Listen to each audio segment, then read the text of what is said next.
konting kembot na lang Valentine's Day na. Siyempre marami diyan ang mga mag-jowa, boyfriend, girlfriend, mag-asawa, kahit yung mga mag-MU lang or nagdiligawan, excited siyempre dahil may date sila. Pero marami rin malungkot dahil walang date, walang jowa.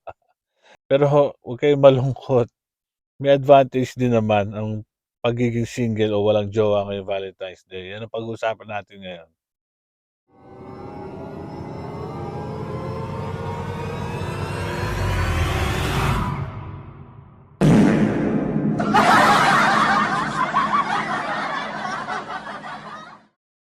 What's up guys? Kumusta na kayo? Nga pala si DJ Johnny and welcome to my YouTube channel.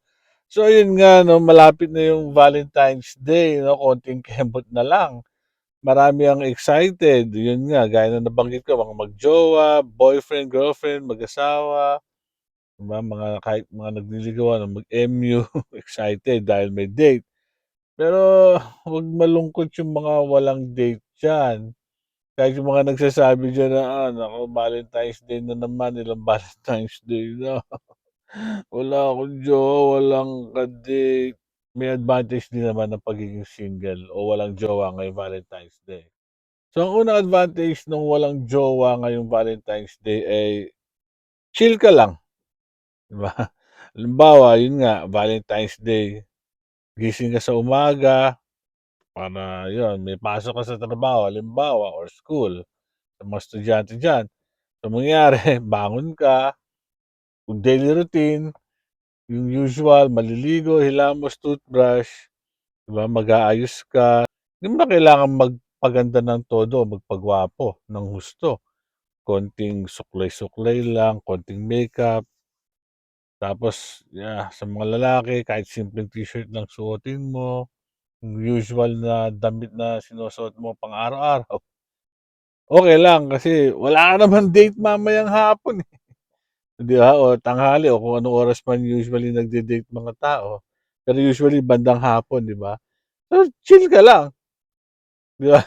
Hindi ka na nako-confuse, hindi ka na mag-aayos, hindi ka na yung tipong, "Ito ba susuotin ko mamaya sa date namin?" Relax ka lang, 'di ba? At kahit pa yun nga, siyempre pasok ka sa trabaho, co-commute ka, sakay ka ng jeep, tricycle, bus, or ano man 'yan, makipagsiksikan ka, medyo maliit ka, okey lang. Kasi nga hindi ka nako-conscious na baka, 'di ba, mapawisan ka, kakahiya naman sa ka-date mo kung, 'di ba, hindi ka nag-fresh sa date ninyo.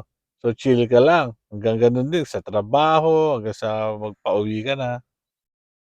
Hindi ka stress, hindi ka na ano, nag-aalala, 'di ba? Kasi wala ka namang ka-date sa hapon, eh. So, 'yun ang isang advantage ng walang jowa o walang ka-date sa Valentine's Day, ang pagiging chill. Chill ka lang, relax, cool. So, ang pangalawang advantage ng pagiging single o walang jowa sa Valentine's Day ay yung hindi ka naghahabol sa oras. Anong ibig ko sabihin? Gaya niyan, sa umaga paggising mo, siyempre kung meron ka mang dalang mga bitbitin na regalo or kung ano man, chocolates, flowers, siyempre ayaw mong ma-late, ayaw mong, 'di ba, ma-stuck sa traffic or ano kasi may bitbit ka, eh, gusto mo makarating kaagad sa trabaho. Bukod sa gusto mo maging fresh ka sa biyahe, ayaw mong ma-late, siyempre para maitabi mo kaagad yun kung meron ka mang mesa or desk sa ano, or kung katrabaho mo pa yung ano, yung ka-date mo, yung jowa mo man or nililigawan, siyempre hangga't maaari gusto mo makarating ka ng maaga sa trabaho para hindi ka niya makita, hindi ka niya maabutan, hindi niya agad makita yung dala mo. Siyempre surprise yan, eh. Ta's mag-ahabol ka pa sa oras pagdating ng uwian. Halimbawa hindi pa ready yung ano mo o wala ka pang pangregalo dun sa ka-date mo, siyempre paplanuhin mo pa yan, pupunta ka sa flower store o sa SM, 'di ba? Pick-upin mo yung bulaklak or o-order ka pa, pagdating nun bibili ka pa, stress ka sa oras mo 'pag na-traffic ka yari baka maubusan ka o ma-late ka na sa mismong date mo, maghahanap ka pa ng card, yun, eh, kung 'di ba, hindi mo pa naplano kaagad yan. Minsan gano'n tayo, eh, hindi agad napaplano, minsan nakakalimutan natin. O nga pala kailangan pang bumili ng card, bumili ng bulaklak, chocolate, o paano yan, last minute mag-aabol ka sa oras. So, advantage kung wala kang jowa, wala lang, kaya ma-traffic ka diyan, kaya matagalan ka pa sa trabaho, 'pag overtime ka pa ng boss mo, chill ka lang, relax, 'di ba? So, pangalawang advantage nung single o walang jowa, walang ka-date sa Valentine's Day ang hindi ka nag-aabol sa oras. Ang pangatlong advantage ng pagiging single o walang ka-date sa Valentine's Day ay yung ready ka. Anong ibig ko sabihin ready ka? Ready kang sumama sa barkada 'pag may gimmick or inuman o mayroong may birthday o nagkayayaan lang na mag-meet kayo, kakain or punta ng halimbawa sa mga bar, 'di ba? Ready ka kasi wala kang ka-date, eh, okey lang. Eh, di ano, hindi ka absent, 'di ba? Masaya, advantage yun, eh. So, hindi ka kakantsawan ng barkada, iniwan mo na kami." Oo, porke may ka-date ka lang, ayaw mo na sumama sa'min ganito. Although biro lang yun, pero siyempre 'di ba, nakakatawa 'di ba, na makakasama ka sa mga barkada mo. So, magiging masaya ka pa rin kahit wala kang ka-date, 'di ba? Perfect attendance ka pa sa barkada. So, ayan ang pangatlong advantage nung walang ka-date o walang jowa ngayong Valentine's Day. Ang pang-apat na advantage kapag wala kang jowa o wala kang ka-date sa Valentine's Day ay, mahalaga din 'to, eh, siyempre ano 'yun, iwas gastos. Hindi mo na kailangang bumili ng regalo, hindi mo kailangan magplano pa kung saan kayo pupunta, hindi ka nagagastos halimbawa, 'di ba, ng pamasahe, siyempre kung may ka-date ka libre sa pamasahe, 'di ba? Gastos pa sa restaurant. Eh, hindi mo naman basta dadalhin sa ordinaryong fast food diyan, Jollibee, McDo, hindi basta-basta siyempre Valentine's Day 'yan, eh. Kailangan medyo saucy na restaurant, eh, medyo pricey ang mga pagkain. O 'di magkano rin sa isang dun sa Valentine's date mo na 'yun, eh, magkano magagastos mo nun. Eh, kung wala kang ka-date, ano lang poproblemahin mo, pamasahe pauwi o kung saan man pupunta kayo ng barkada mo gaya na nabanggit ko 'pag nayaya ka, poproblemahin mo na lang, 'di ba, pang-ambag sa gimmick niyo or pambayad mo, pang-share mo, kung ano man. Pero yun nga, iwas gastos, menos gastos 'pag wala kang ka-date, wala kang jowa ngayong Valentine's Day. Sabi ko nga sa inyo may advantage, huwag kayong malungkot kung wala pa rin kayong jowa ngayong Valentine's Day, okey? At ang panglima na advantage kapag wala kang jowa, 'to mahalaga 'to, eh, lalo na makaka-relate dito yung mga may jowa na, kaya lalo na yung mga may asawa na, sama na ako dun, ay ano yon, kahit makalimutan mo na Valentine's Day, okey lang. Okey lang na marami kang isipin, isipin mo trabaho, mga dapat mong gawin, 'di ba?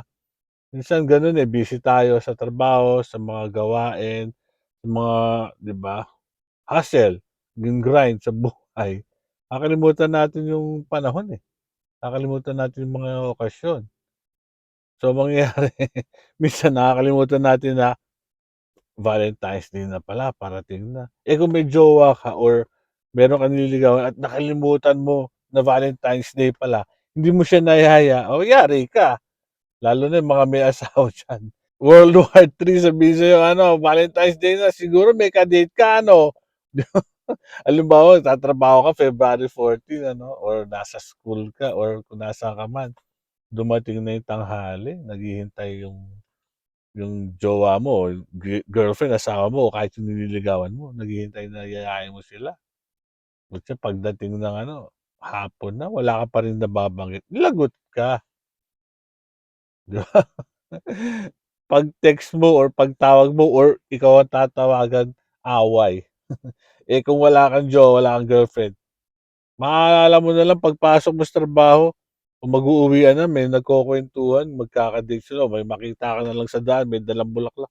Ba't ang daming may dalang bulaklak? Ay, oo nga pala Valentine's Day ngayon. Okey lang, cool lang, 'di ba?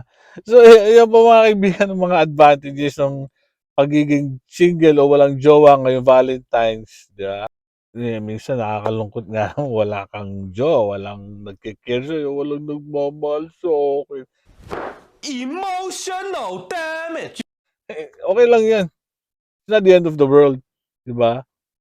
Advantage yan, may advantage, may disadvantage, pero at the end of the day, enjoy na lang tayo.